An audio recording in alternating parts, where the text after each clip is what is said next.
4 الفاظ جمع کیے گئے قرآن کے لیے. اے لوگو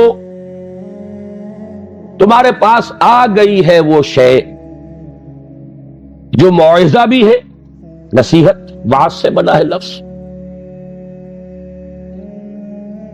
موعظۃ و شفاء لما فی الصدور، اور جو کچھ سینوں میں روگ ہیں ان کا مداوا، ان کی شفا، ان کا معالجہ، وہدن، اور ہدایت، رہنمائی، ورحمۃ للمومنین، اور رحمت اہل ایمان کے حق میں.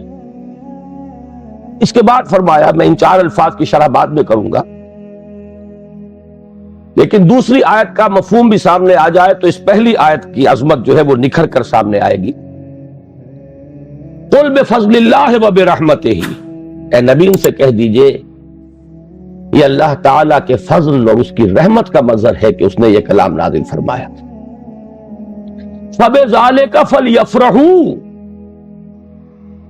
تو چاہیے کہ اس پر خوشیاں منائے، جشن منائے کہ اللہ کا یہ فضل اور اللہ کی یہ رحمت ہمارے شامل حال ہوئی، ہمیں عطا ہوئی. ہوا خیر مما یجمعون، یہ ان تمام چیزوں سے زیادہ قیمتی اور بہتر ہے جو یہ جمع کرتے ہیں، دولت، مال و اسباب، آسائشوں کا ساز و سامان، راحت کی مختلف چیزیں جو بھی انسان جمع کرتا ہے. ہوا خیر مما یجمعون، ان تمام چیزوں سے جنہیں یہ جمع کرتے ہیں، جن کی قدر و قیمت کا ان کے قلب پر کوئی نقش ہے، ان سب سے کہیں بہتر، کہیں قیمتی، کہیں وقی، کہیں زیادہ قابل قدر شے یہ. خوشی منانی ہو تو اس پر مناؤ، جشن منانا ہو تو اس کا مناؤ. اب آئیے پلٹ کر ان 4 الفاظ کے اندر ایک بڑا گہرا معنوی ربط ہے. عام طور پر آپ دیکھتے ہیں قرآن مجید اپنے لیے ایک ہی لفظ استعمال کرتا ہے، ہدن. الف لام میم ذالک الکتاب لا ریب فیہ ہدی للمتقین. اصل شے ہدایت ہے، رہنمائی.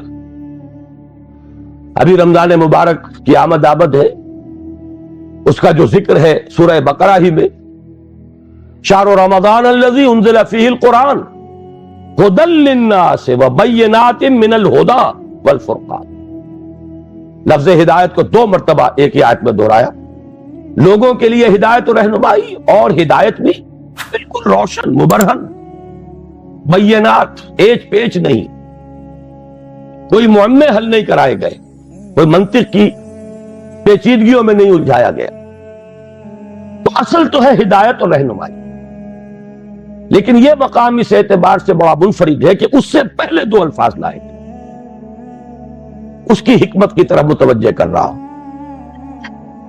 جیسے کیونکہ میں بھی کبھی طبیب تھا، ڈاکٹر تھا، اس حوالے سے یہاں کئی میرے سابق میرے اعتبار سے ہم پیشہ حضرات یہاں موجود ہیں. انہیں معلوم ہے کہ اعلیٰ سے اعلیٰ دوا ہو، وہ جذب ہو جسم میں، تبھی تو مفید ہوگی. بڑی سے بڑی بات، اعلیٰ سے اعلیٰ کلام، عمدہ سے عمدہ ہدایت، بہترین سے بہترین حکمت، اگر دل سخت ہو گیا تو مرد ناداں پر کلام نرم و نازک بے اثر. پھول کی پتی سے کٹ سکتا ہے ہیرے کا جگر، مرد ناداں پر کلام نرم و نازک بے اثر. یہ دل کی سختی جسے قرآن کہیں کہتا ہے رین، کلا بل ران علی قلوبہم، ان کے دلوں پر زنگ لگ چکا. حدیث میں بھی آیا ہے ان هذه القلوب لتصدع، ان دلوں کے اوپر زنگ آ جاتا ہے. کما یصدع الحدید اذا اصابہ الماء، جیسے کہ لوہا جو ہے زنگ آلود ہو جاتا ہے جب پانی اس پر پڑے. کہیں کہا گیا کہ دل پر سختی آ جاتی، اور انسانی دل پر جب سختی آ جائے، قرآن مجید میں سورہ بقرہ ہی میں وہ تمثیل ہے رونگٹے کھڑی کر دینے والی. کہ جب انسان کے دل میں سختی پیدا ہو جائے تو کوئی شے دنیا کی اتنی سخت نہیں ہوتی جتنا کہ انسان کا دل سخت ہو جاتا. ثم قست قلوبکم فہی کالحجارۃ او اشد قسوۃ فإن من الحجارۃ لما یشقق فیخرج منہ الماء وإن منها لما یہبط من خشیۃ اللہ.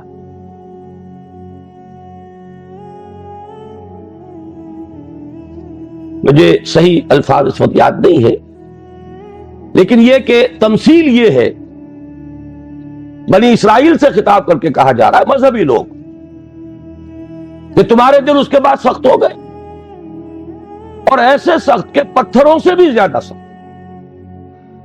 پتھروں میں تو وہ بھی ہے جو شق ہو جاتے ہیں، پانی نکل آتا ہے، چشمہ پھوٹ بہتا ہے، ان میں وہ بھی ہیں جو اللہ کی خشیت سے گر پڑتے ہیں. لیکن انسان کے دل پر اگر یہ سختی آ جائے تو اب پہلی ضرورت ہے دل کو نرم کرنے کی، اور اس دل کو نرم کرنے کے لیے ضرورت ہے وعظ کی. وہ وعظ کہ جو آج ہمارے ہاں بڑی ہی تحقیر والی بات بن گئی ہے. وعظ ہو رہا ہے، یعنی وعظ کوئی عمدہ شے نہیں ہوتی، وعظ کوئی اعلیٰ شے نہیں ہے، کوئی عقلی باتیں ہو، کوئی ریشنل اپروچ ہو، کوئی منطقی بات ہو. وعظ کے بارے میں تو بڑے ہی ایک استحقار کے انداز میں کہا جائے یہ وعظ فرما دے. حالانکہ واقعہ یہ ہے کہ وعظ کی بڑی ضرورت ہے. دل نرم ہوگا تبھی وہ جذب ہوگا، کلام اس میں داخل ہوگا. آپ کو معلوم ہے وہ زمین جس کے اوپر کتا جاتا ہے سخت، کتنی بارش برس جائے وہ پانی ادھر ادھر چلا جائے گا، جذب ہوگا ہی نہیں، لہذا اس کی کوئی فائدہ نہیں. تو سب سے پہلی شے ہے دل کو نرم کرنے والی. ایک حدیث میں اس کا نقشہ کھینچا گیا ہے. ایک مرتبہ حضور نے وعظ فرمایا، خطبہ دیا، جس کے بارے میں الفاظ آتے ہیں کہ جس سے دل لرز اٹھے اور آنکھوں سے آنسوؤں کے چشمے جاری ہو. صحابہ نے عرض کیا کہ حضور معلوم ہوتا ہے کہ یہ تو کوئی آپ جیسے کہ یہ کلام آپ کا جیسے کسی کو وداع کیا جا رہا ہو، رخصت کیا جا رہا ہو، کوئی ایسی بات ہے تو مزید وصیت فرمائیے، مزید نصیحت فرمائیے.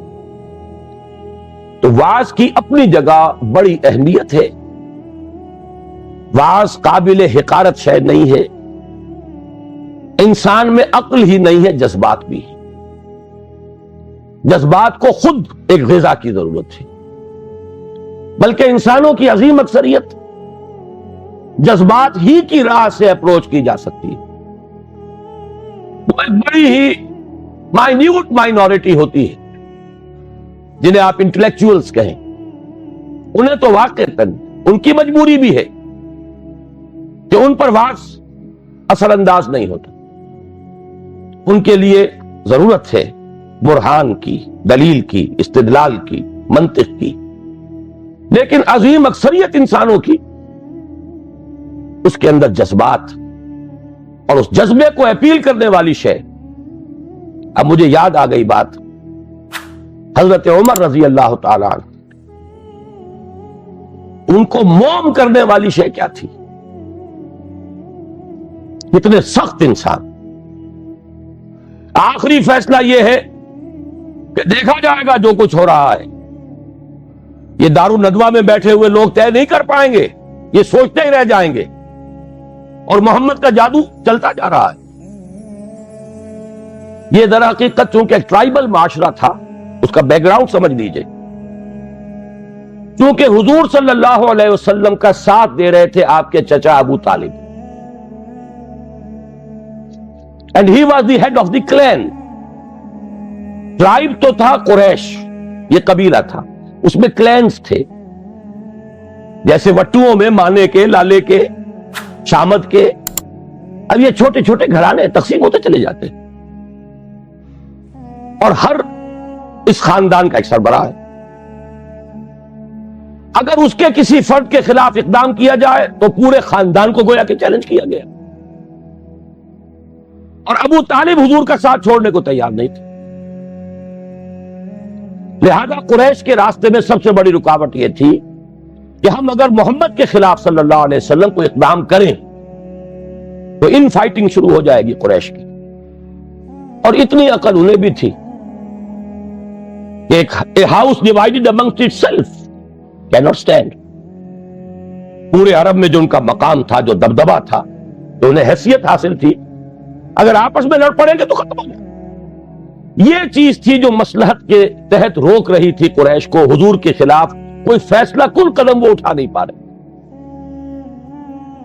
لیکن حضرت عمر نے فیصلہ کر لیا کہ کموٹ میں اب جو ہوگا دیکھا جائے گا. میں اب ایک دفعہ تو یہ جھگڑا چکا کے آپ تلوار لے کے نکلے. راستے میں ایک صاحب مل گئے کہ جو ایمان لا چکے تھے. انہوں نے تیور دیکھے. عمر بن الخطاب جس بات کا فیصلہ کر لے کر گزرنے والا، بڑی حکمت سے ڈائیورٹ کیا. کہاں چلے؟ بس میں اب قصہ چکانے جا رہا ہوں. یہ روز کی کلکل جو ہے اب ختم ہونی چاہیے. انہوں نے جو تیور دیکھے، فرمایا کہ تمہاری تو اپنی بہن ہی مان لے آئی، تمہارے بہنوئی مان لے آیا. اب وہ جو جلال اور غضب اس کا میں اور آپ اندازہ نہیں کر سکتے، جس کے ساتھ وہ گئے ہیں اپنی بہن کے گھر، اور جس طرح مارا پیٹا ہے بہنوئی کو بھی حضرت سعید ابن زید رضی اللہ تعالی عنہ اور فاطمہ بنت خطاب حضرت عمر کی ہمشیرہ. ایک جملہ نکلا ہے بہن کی زبان سے، لہو لہان ہو گئی ہے بہن اور بہنوئی بھی. عمر چاہے تم ہمیں ہلاک کر دو لیکن اب اس دین کو ہم چھوڑنے والے نہیں. ایک جملہ ہے، موم کی طرح پگھل کر رہ گیا عمر. اس میں کوئی انٹلیکچوئل اپیل تو نہیں تھی، کوئی دلیل تو نہیں تھی، کوئی منطقی اپروچ نہیں تھی، کچھ بھی نہیں. تو معلوم ہوا کہ انسان کے اندر، عمر جیسے شخص کے اندر بھی جذبات ہیں. تو معلوم یہ ہوا کہ انسانوں کی ایک عظیم اکثریت ہے جس کو جب تک کہ یہ اوپر کا کرسٹ نہ اترے گا لاکھ موتی بکھیرتے رہیے. مرد ناداں پر کلام نرم و نازک بے اثر. تو سب سے پہلی یہ ضرورت ہے دل کے اس کرسٹ کو نرم کرنے کی، تاکہ جذب تو ہو، دوا اندر اترے تو صحیح. کیوں بجان در رفت جہاں دیگر شبد، جب جان کے اندر اتر جائے گی یہ شے تب تو انقلاب آ جائے گا، لیکن اترے تو صحیح. اس کے لیے اس کرسٹ کو توڑنا ضروری ہے. لہذا پہلی شان قرآن حکیم کی اس آیت میں آئی موعظۃ. یہ دوسری بات ہے کہ ہم نے واعظ کے اعتبار سے بھی وہ ناقدری کی ہے قرآن کی کہ اس کو واعظ کے میدان سے بھی نکال دیا گیا تھا. اور آج کی بات نہیں، آج تو خیر واعظ ہی کو گالی بنا دیا گیا، لیکن بہت عرصے پہلے واعظ بھی ہوتے تھے تو وہ مثنوی مولانا روم سے ہوتی تھی. علامہ اقبال نے جو مرثیہ کہا ہے، واعظ دستاں زن و افسانہ بند، معنی او پست و حرف او بلند، از ضعیف و شاذ و مرسل کارے ہو، از خطیب و دیلمی گفتارے ہو. واعظ ہوتے تھے بڑی ہی کمزور حدیثوں کے بل پر، بڑی ہی بے سرو پا روایات اور حکایات کے بل پر، یا اشعار کے بل پر، قرآن کے بل پر.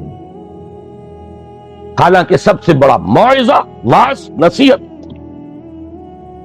تو پہلا لفظ یہ ہے. اب آگے چلیے، شفاء لما فی الصدور. اندر جذب ہوگا تو اب اندر کی جو بیماریاں ہیں، جو روگ ہیں، ان کا ازالہ ہوگا. یہ کون سے بیماریاں ہیں؟ کہنے کو تو ایک کے اندر ہاتھی کے پاؤں میں سب کے پاؤں. حب دنیا یہ سب سے بڑا روگ ہے. اس کا سب سے بڑا مظہر حب مال. الہاکم التکاثر حتی زرتم المقابر. ایک اور مظہر حب جاہ، اقتدار کی حوث، میرا ڈنکا بج رہا ہو، شہرت کی طلب. یہ ہے وہ تمام روگ. ان روگوں کا علاج قرآن حکیم. شفاء لما فی الصدور. اچھی طرح سمجھ لیجئے یہ روگ نہ نکلیں گے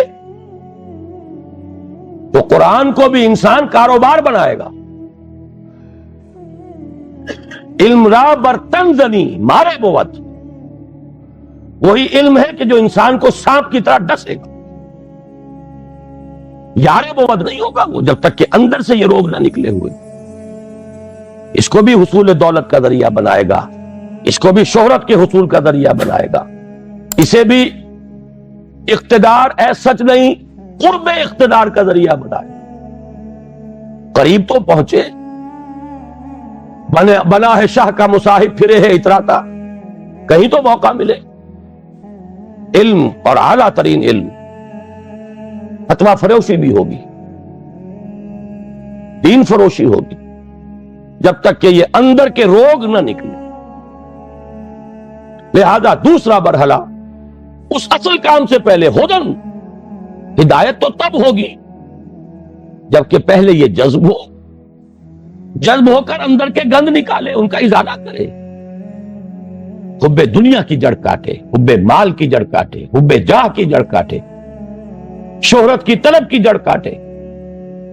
اگر یہ جڑیں رہ گئیں تو یہ علم جیسا کہ میں نے عرض کیا مفید نہیں، الٹا مضر ہوگا.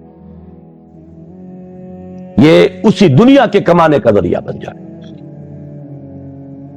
اس کے بعد اگر یہ ازالہ ہو گیا، یہ تنقیہ ہو گیا، اب ہے ہدی و رحمت للمؤمنین. اب یہ ہدایت ہے، اور ہدایت یہ ہے ایک ٹوٹل ہیومن پرسنالٹی کے لیے ہدایت، اس کے فکر کے لیے بھی ہدایت ہے، اس کے لیے ایک نظام زندگی کے اعتبار سے بھی ہدایت ہے، اس کے لیے انفرادی لائے عمل کے اعتبار سے بھی ہدایت ہے. مکمل انسان کی ہدایت ہر سطح پر، ہر لیول. اب یہ ہدایت مفید ہوگی. یہی وجہ میں نے عرض کیا تھا کہ باقی سب جگہ آپ کو ہدایت کا لفظ ملتا ہے، لیکن یہاں یا ایھا الناس قد جاءتکم موعظۃ من ربکم وشفاء لما فی الصدور وہدی ورحمۃ للمؤمنین. اب یہ ہدایت مفید ہوگی، اور یہ ہدایت اب رحمت کا ذریعہ بنے گی. دنیا میں ہدایت، آخرت میں رحمت. یہ 4 الفاظ ہیں جو یہاں جمع کیے گئے، اور اس کے بعد فرمایا قل بفضل اللہ وبرحمتہ.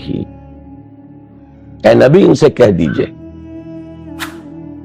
یہ اللہ کے فضل، اس کے کرم، اس کی جود و سخا، اس کی رحمت، صرف رحمت نہیں، اس کی رحمانیت کا مظہر اتم.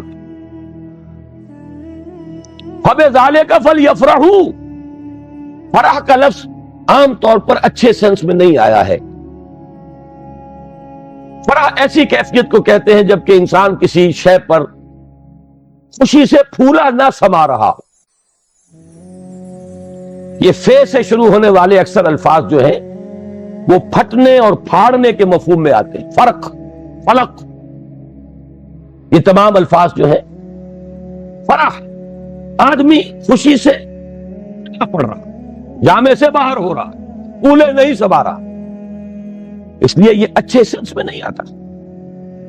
لیکن یہاں فرمایا اگر خوشیاں منانی ہی ہے، اترانا ہی ہے، بنا ہے شاہ کا مصاحب پھرے ہے اتراتا، اترانا ہے تو اس پر اتراؤ، جشن منانا ہو تو اس کا مناؤ، خوشیاں منانی ہو تو اس پر بناؤ. قل بفضل اللہ وبرحمتہ فبذلک فلیفرحوا هو خیر مما یجمعون. ایک بات رہ گئی ہے بیچ میں، اشارہ کر دوں. میں نے جیسا کہ عرض کیا تھا موعظہ کے اعتبار سے بھی ہم نے قرآن کو، کیا کہوں لفظ تو بہت سخت آ رہا تھا لیکن قرآن مجید کے خیال سے رک گیا. کم سے کم یہ کہ متروک تو کر ہی دیا. اس سے آگے تزکیہ نفس، اس میں تو سرے سے اس کا کوئی دخل ہی نہیں. اس کے لیے تو کچھ اور اذکار ہوں گے، کچھ اور مراقبے ہوں گے، کچھ اور میڈیٹیشنز ہوں گی، کچھ اور ریاضتیں ہوں گی، کچھ اور تپسیائیں ہوں گی، کچھ اور آسن لیے جائیں گے ادھر سے ادھر سے، کہیں جوگیوں سے اور کہیں نو افلاطونی نیو پلیٹونزم، افلاطونی نظریات، نو افلاطونی نظریات، یہ ہے کہ جو ہمارے ہاں تزکیہ نفس کے لیے بورو کی گئی ہیں چیز، حالانکہ شفاء لما فی الصدور قرآن کہہ رہا، خود قرآن اندر کے سارے گند دھونے والا، اندر کے سارے روگ ان کا ازالہ کرنے والا تو قرآن ہے۔ وَنُنَزِّلُ مِنَ الْقُرْآنِ مَا هُوَ شِفَاءٌ وَرَحْمَةٌ لِّلْمُؤْمِنِينَ وَلَا يَزِيدُ الظَّالِمِينَ إِلَّا خَسَارًا۔ ہم اتار رہے ہیں اس قرآن میں سے وہ شے جو شفا ہے اور رحمت ہے اہل ایمان کے حق میں، لیکن ظالموں کے لیے خسارے ہی کا اضافہ کرتا۔ وہ ظالم کون ہے؟ جن کے اندر وہ روگ ہے باقی۔ تو اس کے لیے بھی علامہ اقبال نے کہا صوفیوں کا حال، صوفیے پشمینہ پوشو حال مست، از شراب نغمہ قوال مست،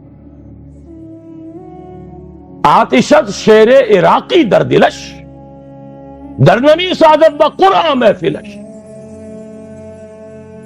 پشمینہ پوش بھی ہے، حال مست بھی ہے، قوال سے وجد آ رہا ہے، قوالی سے حال، از شراب نغمہ قوال مست، آتشت شیر عراقی در دلش۔ عراقی کا شعر ہو، حافظ کا شعر ہو، اندر آگ محسوس ہوتی ہے۔ در نمی سازد بقرآن محفلش، اس کی محفل میں قرآن بار نہیں پا سکتا، قرآن سے سروکار نہیں رہا۔ دونوں اعتبارات سے ہم نے قرآن کو ساقط کیا، خارج البلد کیا۔ اس سے زیادہ سخت لفظ زبان پہ لا نہیں سکتا۔ بہرحال یہ ایک ہدیہ تھا جو میں نے آج آپ کے لیے طے کیا کہ پیش کروں۔ اب اس کے حوالے سے آگے مولانا روم ہی کا ایک شعر عرض کر دوں کہ ای قدر گفتیم باقی فکر کرو۔ ہر دفعہ وہ ساری کتھا جو ہے دہرانے کی ضرورت نہیں ہے، اتنا کچھ عرض کر دیا گیا، اب آگے غور کیجئے، سوچئے، فکر کرو ہم کیا کر رہے ہیں، اس قرآن کا مقام ہم نے کیا سمجھا ہے، اس قرآن سے ہمارا تعلق کس نوعیت کا ہے۔ بآیاتش ترا کار جزئی نیست کہ از یاسین او آسا بمیری، اس قرآن کی آیات سے تمہارا یہی سروکار لے گیا ہے کہ عالم نزا میں سورہ یاسین سنا دو، جان آسانی سے نکل جائے، مشکل جو ہے مرحلہ آسان ہو جائے۔ یہ صرف ایصال ثواب یا حصول ثواب کا ایک آلہ بن گیا۔ کیا کر رہے ہیں اس قرآن کے ساتھ، اس کی قدر و قیمت کا کیا اندازہ ہم نے کیا۔ بہرحال جو بھی ربع صدی لگائی ہے آپ کے شہر لاہور میں، سن 65 میں منتقل ہوا تھا، یہاں 90 آ گیا ہے، اب تو ربع صدی میں تو کوئی کمی نہیں رہی۔ اور پہلی جو 2 تقریریں کی تھی مسلمانوں پر قرآن مجید کے حقوق، سوچو صدر ایوب کا دور تھا، وہ جشن منایا گیا تھا، 1400 سالہ جشن نزول قرآن، اور وہ بھی اصل میں ایک بڑی یوں سمجھیے کہ ہوشیاری کا کام تھا۔ بہت قسم کے جشن منتے تھے، جشن مہران، جشن فلاں، رقص و موسیقی، تو انہوں نے سوچا کہ مولویوں کو بھی رشوت کے طور پر ایک جشن دے دو، الاٹ کرو۔ 1400 سال ہو گئے، لہذا قرآن کو سونے کے تار سے لکھو، ایک تو یہ کام، اور دوسرے یہ کہ قرات کی محفل منعقد کرو۔ یہ جشن تھا۔ اس کے حوالے سے میں نے بات کی تھی کہ ہوش میں آؤ قرآن اس لیے نازل نہیں ہوا جب یہ موعظہ تھا، جب یہ شفاء لما فی الصدور تھا، جب یہ ہدی للناس تھا، جبکہ یہ موجب رحمت تھا. پورا قرآن بھی لوگوں کے پاس نہیں تھا. کہیں پرزوں پہ لکھی ہوئی صورتیں، کہیں اونٹ کے شانے کی ہڈی پر سکیپولا پر لکھی ہوئی کوئی صورت، شاذ کسی کو کاغذ دستیاب ہوتا تھا. کہیں مابین الدفتین تو قرآن تھا ہی نہیں. وہ تو حضرت ابوبکر نے کیا ہے، حضور کے زمانے میں تو نہیں تھا. سینوں میں جمع ہو گیا تھا. سونے کے تار سے کیا سوال، تانبے کے تار سے لکھا ہوا بھی نہیں تھا، کاغذ پر چھپا ہوا تھا ہی نہیں، لیکن قرآن تھا، سینوں میں تھا. بل هو آیات بینات فی صدور الذین اوتوا العلم، سینوں میں تھا. اس قرآن نے انقلاب برپا کیا. آج ہم 1,000 روپے کا نسخہ جو ہے خرید کر بچیوں کو جہیز میں دیتے ہیں، لیکن یہ کہ وہ قرآن حقیقت میں نہیں ہے. لا یبقى من الاسلام الا اسمہ ولا یبقى من القرآن الا رسمہ، رسم الخط ہے. تو دوڑ پیچھے کی طرف ہے گردش ایام تو، ضرورت ہے لوٹنے کی قرآن کی طرف. اس لوٹنے کے لیے اپنی جگہ پر خود بھی آدمی طے کرے. جو کمی ہے، اگر قرآن مجید آپ نے ناظرہ بھی نہیں پڑھا ہے تو شرمائیے نہیں، اس کمی کی تلافی اب کیجیے. اور میں کہا کرتا ہوں کہ حضور کی بسم اللہ ہوئی تھی 40 برس کی عمر میں، جب قرآن کی پہلی آیت نازل ہوئی ہے اور حکم ہوا اقرا. آپ نے یہ کہا ما انا بقاری، میں تو پڑھنے والا نہیں ہوں، پڑھا ہوا نہیں. 40 برس کی عمر تھی تب قرآن پڑھنا شروع کیا. It's never too late. قرآن پڑھیے، قرآن سمجھیے، قرآن پر عمل کیجئے. اگر اللہ نے آپ کو فہم کی ایک بلند تر سطح پر، ہائر لیول آف کانشسنس پر فائز کیا ہے، اسی لیول کے قرآن کو پڑھیے. یہ ایک قرآن نہیں ہے، اس میں ہزاروں قرآن ہے. ہر شعور کی سطح کا ایک قرآن اس میں علیحدہ موجود ہے، اور ہر دور کی علمی سطح پر، اس کے افق پر ایک خورشید تازہ کے مانند یہ قرآن طلوع ہوگا. لیکن ضرورت ہے اس میں لگنے کی، کھپنے کی، اس میں ڈوبنے کی، اس میں غوطہ زنی کی. قرآن میں ہو غوطہ زن اے مرد مسلمان. اس سے ذرا آگے بڑھیے. اللہ نے دولت دی ہے، لگائیے اس کام میں. اور اللہ نے اولاد دی ہے جو سب سے بڑا ایسٹ ہے انسان، جو اصل صدقہ جاریہ ہے. تو لگائیے اس کام میں. ابھی میرے ایک بڑے عزیز دوست، بڑی قدر ہے میری نگاہ میں ان کی، ایئر فورس میں بڑے اونچے مقام پر ہے. وہ فرما رہے تھے کہ میں نے اپنے بعض عزیزوں سے یہ کہا کہ قرآن کالج میں بچوں کو داخل کرائیں، لیکن معلوم ہوا کہ آپ کے ہاں تو وہ اردو میڈیم ہے. اب اونچی سوسائٹی وہ تو اردو میڈیم میں اپنے بچے کو نہیں بھیجے گی. آپ کوشش کریں. میں نے کہا کہ ٹھیک ہے، سوچیں گے اس پہ. بات سمجھ لیجئے کہ قرآن کالج آپ کے معاشرے کی ان ضرورتوں کو پورا کرنے کے لیے نہیں ہے. قرآن کالج ان دیوانوں کے لیے ہے جو طے کر لیں کہ ہمارا مطلوب و مقصود دنیا نہیں آخرت. اور اولاد کو لگانا ہے اس لیے کہ وہ قرآن کی ٹارچ ہاتھ میں لے کر دنیا کے لیے رہنمائی کا اثر انجام دے سکے. دنیاوی کیریئرز ہی اگر چاہیے اولاد کے لیے تو کوئی کمی نہیں ہے. چیف کالج بھی ہے اور 5-5, 10-10 ہزار روپے مہینے کسے دے کر بھی آپ اپنے بچوں کو پڑھوا سکتے ہیں. لیکن ہمیں تو ایسے دیوانے چاہیے جو طے کر لیں کہ کرنا یہ ہے. اس کا ہے اصل کام، کمی اس کی ہے. ہم نے کالج، ہمارے پاس کہاں اتنے وسائل و ذرائع. کئی مرتبہ خیال آیا، میرے اپنے احباب کہتے رہے کوئی اعلیٰ درسگاہ جس میں کہ اونچے لوگ بھی آئے. میں کہتا ہوں صحیح ہے آپ کی ضرورت، آپ کا خیال درست ہے، ہمیں کیٹر کرنا چاہیے اس لیول کی بھی ضرورت کو.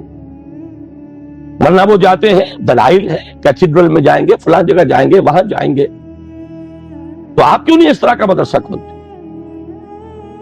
میں نے کہا کوئی کرے، مجھے اعتراض نہیں، بلکہ میری آشیرواد حاصل ہوگی، میرا تعاون ہوگا. لیکن میں اپنے اوپر یہ تہمت نہیں لے سکتا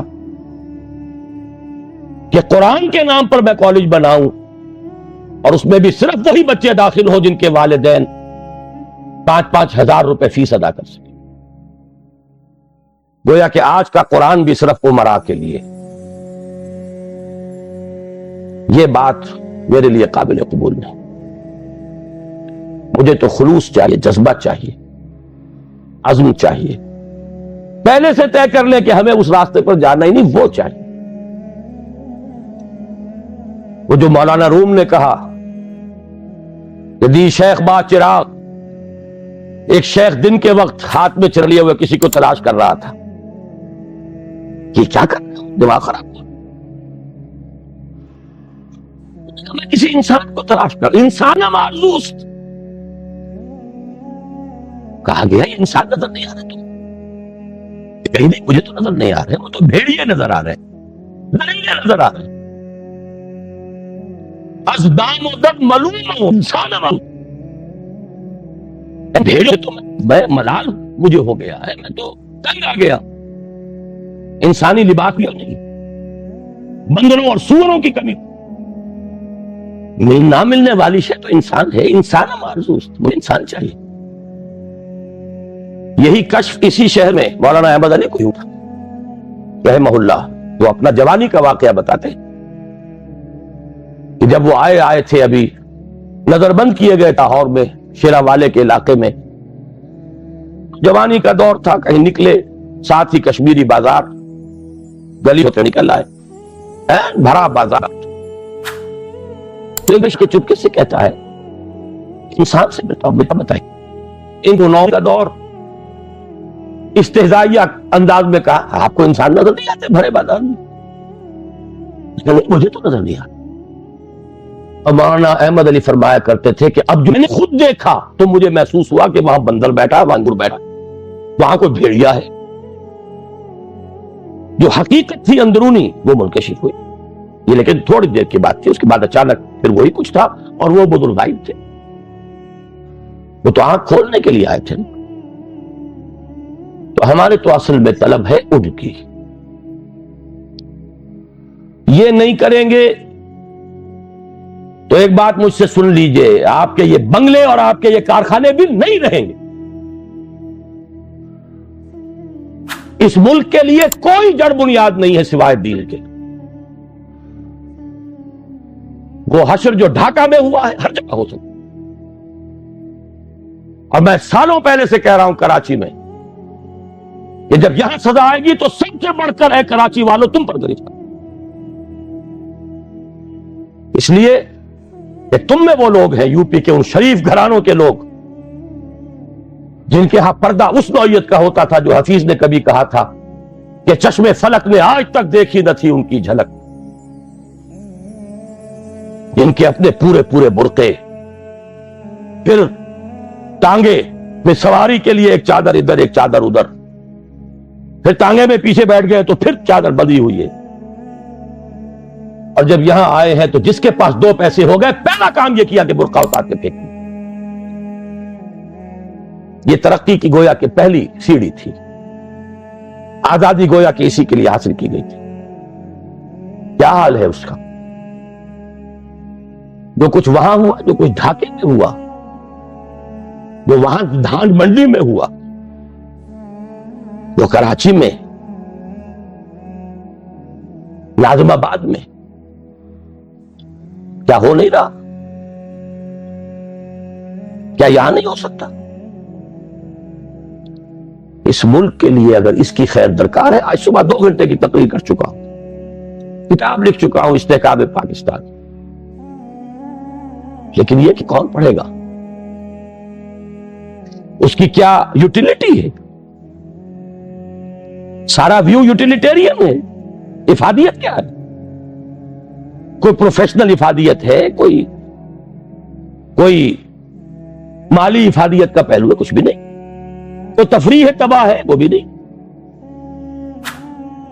لیکن یہ کہ بہرحال غور کیجئے، سوچئے، جو تعاون جس نے جب جتنا کیا اتنا ہی مشکور ہوں، ممنون ہوں. میں نے الحمدللہ اپنے آپ کو لگا دیا، اور آج جن میں بھی کہا تھا نہ صرف اپنے آپ کو لگا دیا، اپنی اولاد کو کھپا دیا. اللہ قبول فرمائے. لیکن آپ سے مطالبہ یہ ہے، اس کے لیے اگر زکوٰۃ نہیں نکالیں گے اپنی اولادوں میں سے، شاید کہ اب بھی اللہ تعالیٰ اگر اس طرف کوئی پیش قدمی ہو جائے تو شاید کہ اللہ تعالیٰ ہماری توبہ قبول فرما لے. ورنہ حالات جہاں بیٹھیں گے 4 آدمی، معاشرے کا مرثیہ، جتنا چاہے مرثیہ پڑھوا لیں، سارا مرثیہ پڑھ کر وہ کچھ ہے. اگلی صبح طلوع ہوگی، وہی روٹین ہوگا، وہی مشاغل ہوں گے، سرے منہ کوئی فرق نہیں. ہم اس طبقے میں سے ہیں. میں نے کبھی آج یاد آ رہا تھا مجھے 20 سال پہلے اسی ہوٹل میں، پورے 20 سال، 1970 کا نومبر تھا غالباً، میڈیکل ایسوسی ایشن کے تحت میں نے اس ہوٹل میں تقریر کی تھی. 4 دائرے بتائے تھے معاشرے کے.